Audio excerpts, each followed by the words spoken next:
Hi everybody, it's Dr. Lisa. There's a lot of confusion about the body mass index. What does it mean? Is it important? And also your metabolic health.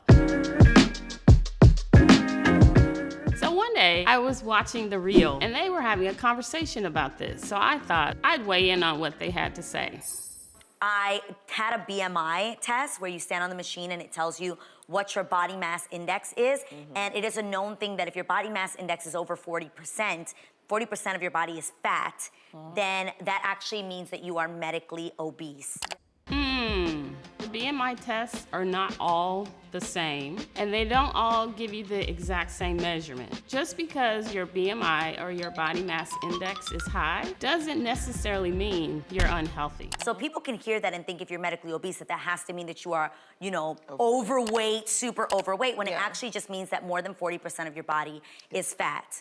It's really important to know the difference between the two types of fat in the body. There's subcutaneous fat, or SQ fat, and visceral fat. Subcutaneous fat is all the fat you can see. And just because you can see a lot of fat on the outside doesn't necessarily mean you're unhealthy. But then there's visceral fat. So visceral fat is the fat that surrounds your organs, like your liver and your kidneys, maybe even your heart. That's the fat to be concerned about, and it isn't always picked up by these BMI tests. Guys, I had 46.9%.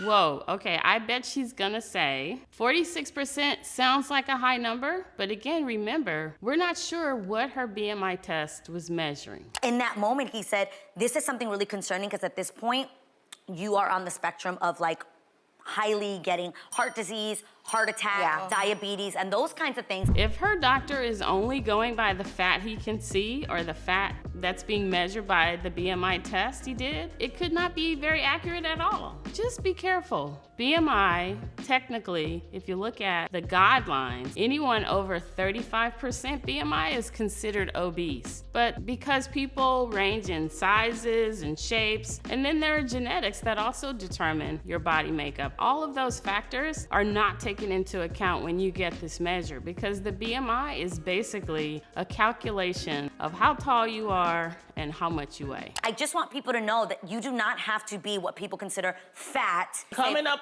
behind that, my BMI is 35%. And you would... So this is a great example. So you see that they're very different sizes and shapes, but their BMI, very different. What is the BMI measuring for one versus the other? You see, you can't completely rely on the BMI. Guys, look at us. Amazing.